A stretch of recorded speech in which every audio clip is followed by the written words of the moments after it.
બાજુ હવે સીધા આપને રાજકોટ લઈ જઈએ। રાજકોટમાં વડાપ્રધાન નરેન્દ્ર મોદી એમ્સનું ઉદ્ઘાટન કરવાના છે, પરંતુ એ પહેલા સમારોહમાં અત્યારે મુખ્યપ્રધાન ભૂપેન્દ્ર પટેલ સંબોધન કરી રહ્યા છે।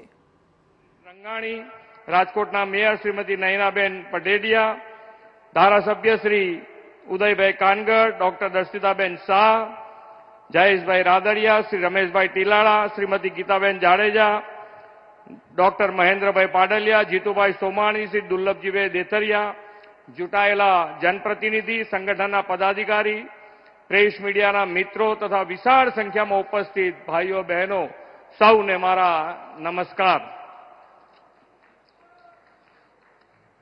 વિશ્વ નેતા અને જનપ્રિય વડાપ્રધાન શ્રી નરેન્દ્રભાઈ મોદીના નેતૃત્વમાં સહુજન હિતાય સહુજન સુખાયના ધ્યેયથી કાર્યરત સરકારની જનસેવા સુખાકારી પ્રતિબદ્ધતાની સાક્ષી આપતા આજના અવસરે આદરણીય વડાપ્રધાનશ્રીનું સ્નેહસભર સ્વાગત કરું છું।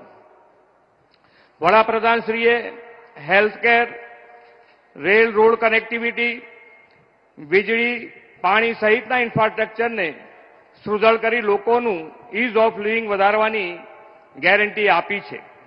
મોદી સાહેબે દરેક વ્યક્તિનું જીવન સ્તર સુધરે એવો સંકલ્પ કર્યો છે। સર્વગ્રાહી, સર્વસ્પર્શી વિકાસ માટે આહાર, આરોગ્ય અને આવાસ જેવા ક્ષેત્રને પણ અગ્રતા આપી છે। આજે દેશના આરોગ્ય સેવા માળખામાં વડાપ્રધાનશ્રી અનેક મહત્વપૂર્ણ ભેટ આપવાના છે। રાજકોટથી એમ્સ એનો પ્રારંભ કરાવવા માટે હું આદરણીય મોદી સાહેબનો ખૂબ ખૂબ આભાર માનું છું। હેલ્થ સેક્ટરમાં દેશમાં જે શ્રેષ્ઠ હોય તે ગુજરાતમાં પણ હોય તેવા સંકલ્પ સાથે વડાપ્રધાનશ્રીએ રાજકોટને એમ્સ આપવાનો નિર્ણય કર્યો હતો। સૌરાષ્ટ્રના મુખ્ય કેન્દ્ર સમાન રાજકોટમાં એમ્સ શરૂ થાય અને સૌરાષ્ટ્ર કચ્છના લોકોને નજીકના સ્થળે ધનિષ્ઠ અને વર્લ્ડ ક્લાસ અદ્યતન સારવાર સુવિધા મળી રહે તેવી તેમની નેમ આજે સાકાર થઈ છે। 2020માં આદરણીય મોદી સાહેબે આ એમ્સનું ખાતમુહૂર્ત કર્યું હતું અને આજે તેમના જ વરદ હસ્તે લોકાર્પણ થવાનું છે। એટલું જ નહીં, રાજ્ય સરકારના વિભાગો દ્વારા સૌરાષ્ટ્ર વિસ્તારના આરોગ્યની સુખાકારીની સાથે પાણી, વીજળી, રોડ રસ્તા સુધારણા, કનેક્ટિવિટીના વિવિધ પ્રકલ્પોની ભેટ સાથે આજે સર્વાંગી વિકાસનો ઉત્સવ છે। સૌરાષ્ટ્ર વિસ્તારના પાણીની સમસ્યા આદરણીય વડાપ્રધાનશ્રીના વિઝનથી સૌની યોજના દ્વારા નર્મદાના જળ સૌરાષ્ટ્રના 115 જળાશયોમાં પહોંચ્યા છે અને પાણીનો દુકાળ ભૂતકાળ બન્યો છે। છેક છેવાડાના ગ્રામીણ વિસ્તારો સુધી પૂરતું પાણી પહોંચાડીને હર ઘર જલની નેમ સાકાર થઈ છે। આજે સૌરાષ્ટ્રના 3 જિલ્લામાં 287 કરોડથી વિવિધ પાણી પુરવઠા યોજનાના ખાતમુહૂર્ત તેઓ કરવાના છે।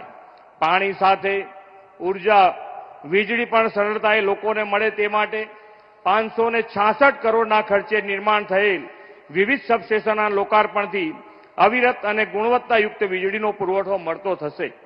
પહેલા ગામો, નગરો પાકા રસ્તાની સુવિધા માંગતા હવે વિકાસ એવો વેગવંતો અને વિશાળ થયો છે કે 6 લેન 4 લેનની માંગ વધી છે।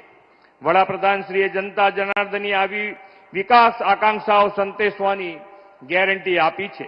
આજે સૌરાષ્ટ્રને 242 કરોડના માર્ગ વિકાસના કામો તેઓ આપવાના છે। વડાપ્રધાનશ્રીના સફળ પ્રયાસોથી કચ્છના ધોળાવીરાને વર્લ્ડ હેરિટેજ સાઇટમાં સ્થાન મળ્યું છે। આ વર્લ્ડ હેરિટેજ સાઇટના વિવિધ પ્રવાસન વિકાસના કરોડોના કામનો આજે પ્રારંભ થવાનો છે। વડાપ્રધાનશ્રીએ ગુજરાતમાં આ અઠવાડિયે વિકાસ કામોની હેલી વરસાવી છે। હજુ 3 દિવસ પહેલા જ 57,000 કરોડથી વધુ રકમના વિકાસના કામો ઉત્તર ગુજરાત અને દક્ષિણ ગુજરાતને તેમણે ભેટ આપ્યા છે। આજે સવારે દ્વારકાધીશના ચરણોમાં પૂજા વંદન કરીને આજના આ વિકાસોત્સવનો પ્રારંભ તેમણે કર્યો અને 4100 કરોડના કામો દ્વારકા જામનગરને આપ્યા છે। હવે રાજકોટમાં કેન્દ્ર અને રાજ્ય સરકારના મળીને 48,000 કરોડના કામોની સોગાત તેઓ આપવાના છે। માત્ર 4 જ દિવસમાં ગુજરાતની ધરતી પર અંદાજે 1,10,000 કરોડથી વધુના 300 ઉપરાંતના કામો રાજ્યના ઇતિહાસમાં પ્રથમ ઘટના હશે એમ હું માનું છું. આદરણીય શ્રી નરેન્દ્રભાઈએ વિકાસના દરેક કામોમાં સામાન્ય માનવી, ગરીબ, છેવાડાના અંત્યોદયના હિતોને કેન્દ્રમાં રાખીને ચાલનારા લોકનાયક છે. આપણે એવું સક્ષમ અને સમર્થ નેતૃત્વ શ્રી નરેન્દ્રભાઈ મોદી સાહેબ રૂપે મળ્યું છે કે દેશના અમૃતકાળને કર્તવ્યકાળ બનાવી વિકસિત ભારતના નિર્માણ માટે સૌ કોઈ રાષ્ટ્રહિત સર્વોપરીના ભાવથી જોડાયા છે. વિકસિત ભારતના નિર્માણમાં વડાપ્રધાનશ્રીએ ગરીબ, યુવા, અન્નદાતા અને નારી શક્તિને મહત્વના પિલ્લર કહ્યા છે. આજનો આ વિકાસ ઉત્સવ એ ચારે